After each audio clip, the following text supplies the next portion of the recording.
열왕기상 2장 36절부터 우리 한 절씩 교독하겠습니다. 제가 먼저 읽습니다. 왕이 사람을 보내어 시므이를 불러서 이르되 너는 예루살렘에서 너를 위하여 집을 짓고 거기서 살고 어디든지 나가지 말라. 너는 분명히 알라.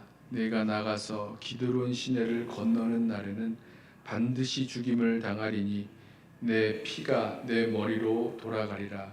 시므이가 왕께 대답하되 이 말씀이 좋사오니 내 주 왕의 말씀대로 종이 그리하겠나이다 하고 이에 날이 오래도록 예루살렘에 머무니라.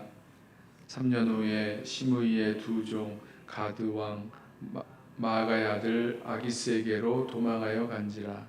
어떤 사람이 시므이에게 말하여 이르되 당신의 종이 가드에 있나이다.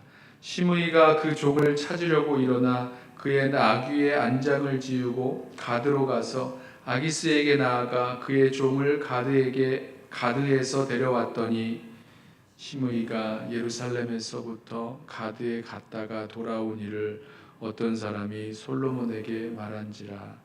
왕이 사람을 보내어 시므이를 불러서 이르되 내가 너에게 여호와를 두고 맹세하게 하고 경고하여 이르기를 너는 분명히 알라. 내가 밖으로 나가서 어디든지 가는 날에는 죽임을 당하리라 하지 아니하였느냐. 너도 내게 말하기를 내가 들은 말씀이 좋으니이다 하였거늘 내가 어찌하여 여호와를 두고 한 맹세와 내가 내게 이른 명령을 지키지 아니하였느냐. 왕이 또 시므이에게 이르되 내가 내 마음으로 아는 모든 악 곧 내 아버지에게 행한 바를 내가 스스로 아나니 여호와께서 내 악을 내 머리로 돌려 보내시리라. 그러나 솔로몬 왕은 복을 받고 다윗의 왕위는 영원히 여호와 앞에서 견고히 서리라 하고. 함께 읽습니다.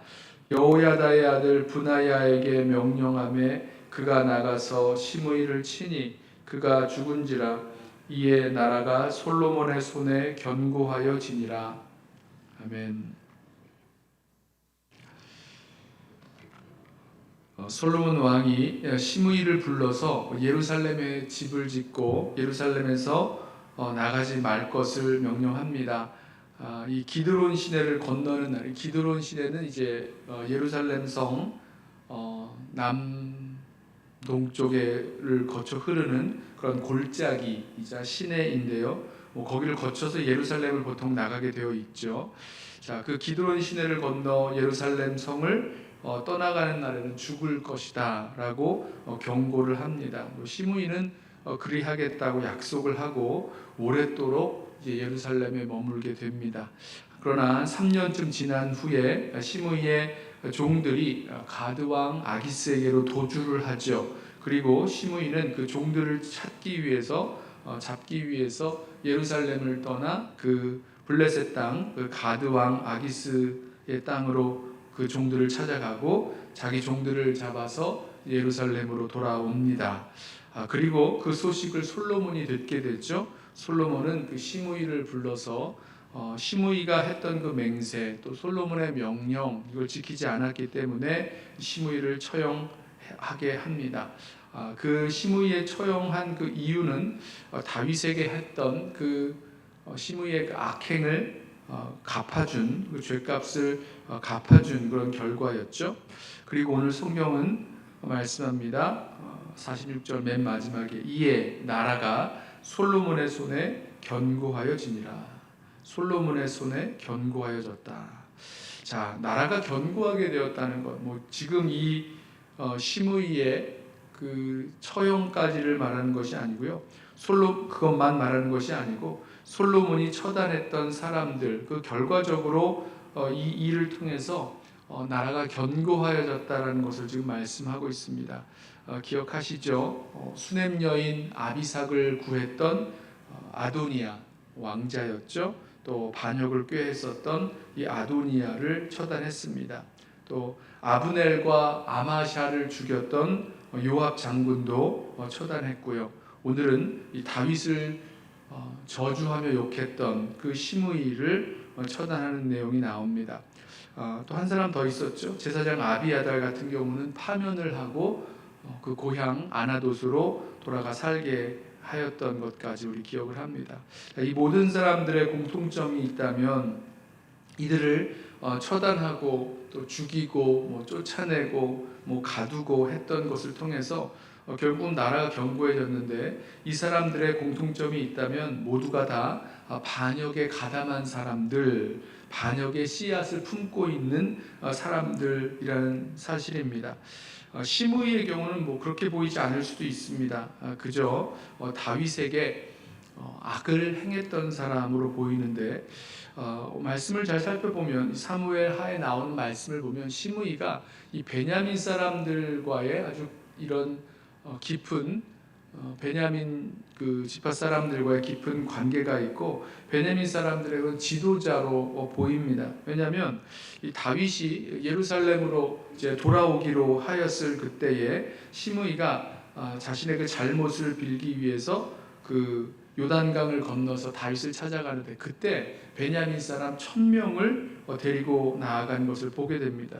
그만큼 베냐민 사람들의 지도자요, 대표요, 또 영향력이 있었던 사람인 거죠. 그리고 그 베냐민 사람들을 통해서 어떤 그 사울 왕을 다시 쫓는 그런 반역을 꾀할 수 있었던 그 경우가, 그 능력이 시므이에게 있었던 것 같습니다. 그리고 솔로몬은 이 시므이를 불러다가 이 예루살렘에 머물게 하고 예루살렘에 집을 짓고 여기서만 살도록 했던 그 명령의 경우도 그 베냐민 사람들과의 그 관계를 좀 끊어내고 그들을 이렇게 선동한다거나 그들과 함께할 수 있는 반역을 꾀할 수 있는 그 일들을 막으려는 그런 이유도 담겨 있는 것 같습니다.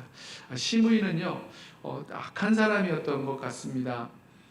오늘 이 말씀을 보면 이 시므이의 종 둘이 그 주인을 피해서 가드왕 아기스에게로 피하는 도망쳤다는 이야기가 나오는데요. 이 종들이 분명히 도망을 쳤다가 잡히게 될 것, 잡히는 일이 완전히 내가 잡히지 않을 것이다 이렇게 생각하지 않았을 겁니다. 분명히 잡힐 수 있는데, 이 시므이가 우리를 잡을 수 있다는 거 분명히 알고 있었을 텐데 그럼에도 불구하고 도망친 거 보면 아마도 시므이는 아주 포악한 그런 주인이 아니었나라는 생각을 해보게 됩니다. 그럼에도 불구하고 잡힐 수 있다는 것 알면서도 종들이 가드 왕에게로 도망갔기 때문인 거죠. 또 우리 이전에 다윗이 이 압살롬을 피해서 도망하였을 때에 이 다윗에게 욕하며 저주했던 그 모습을 봐도 참 악한 사람이다라는 것을 보게 됩니다. 다윗이 이렇게 이동을 하니까 다윗을 따라가면서 다윗과 함께하는 그 사람들을 이렇게 쫓아가면서 그들에게 돌을 던지고 막 먼지를 뿌리면서 그들을 저주하며 욕했던 사람들. 사울이 죽었는데 사울을 다윗이 죽이진 않았는데요. 사울의 그 죽음, 사울의 그 핏값을 내가 받는 것이다 라고 하면서 다윗을 저주하며 욕했던 그 사람이 바로 시므이였죠. 그때 죽을 수도 있었습니다. 그때 다윗에게 말해서 내가 가서 이 시므이를 죽이겠노라고 했던 사람들도 있었습니다. 그런 장군들도 있었는데 다윗이 그걸 못하게 했죠. 자, 이렇게 시므이는 참 악한 사람이었고, 또 하나님 앞에서 이 다윗을 저주하며 하나님께서 너의 이 핏값을, 너의 죄값을 지금 갚으시는 거다라고 하면서 이 다윗을 저주하며 욕했던 그 시므이였습니다. 그리고 당시에는 그 자신의 그 악을 행했던 그 반역의 그 대가를 치르지는 않았습니다. 다윗이 약속을 하죠. 이 시므이가 이 다윗 왕에게 나와서 잘못했다고, 다윗이 이제 다시 권력을 잡게 되고 예루살렘으로 돌아가려고 했을 때에 가장 먼저 요단강을 건너서 다윗이 있는 곳으로 찾아와서 자신의 잘못을 용서해달라고 잘못을 빕니다. 다윗이 맹세하죠. 내가 죽지 않을 것이다 라고 맹세하였고 살려주었습니다. 당시에는 이 악과 자신의 그 반역의 그 대가를 치르지 않았던 시므이였습니다. 하지만 결과적으로는 하나님께서 하나님의 그 때에 이 시므이가 했던 이 악한 행위에 대해서 또 그 반역에 대해서 대가를 치르게 하시는 모습을 보게 됩니다. 솔로몬의 손에 의해서 그 일들이 결정되어지는 거죠.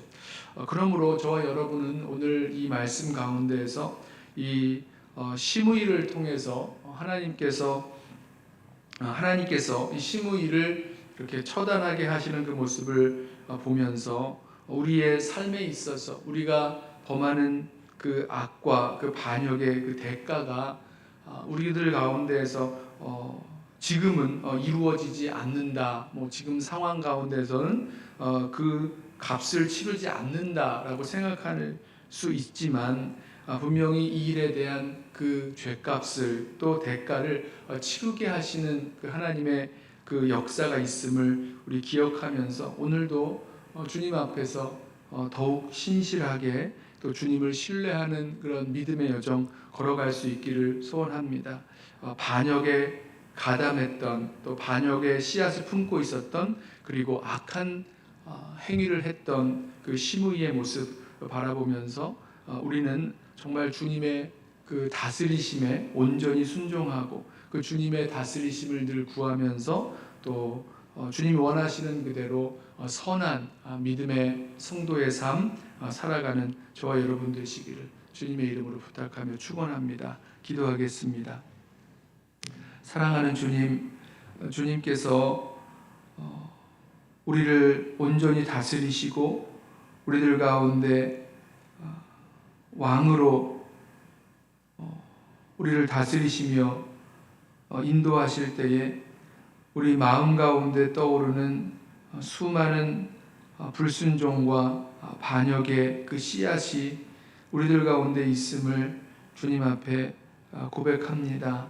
주님, 우리를 붙들어 주셔서 우리의 모든 삶에 있어서 늘 언제나 주님께 순종하게 하시고 또 주님의 다스리심을 찾고 구하게 하시고 또 주님께서 우리를 다스려 주시는 것을 늘 기뻐하며 살아갈 수 있도록 우리의 마음을 또 우리의 생각을 지켜주시고 또 주님께 늘 우리의 마음과 생각이 주님을 향하도록 주님 역사하여 주옵소서. 우리의 모습을 돌이켜 볼 때에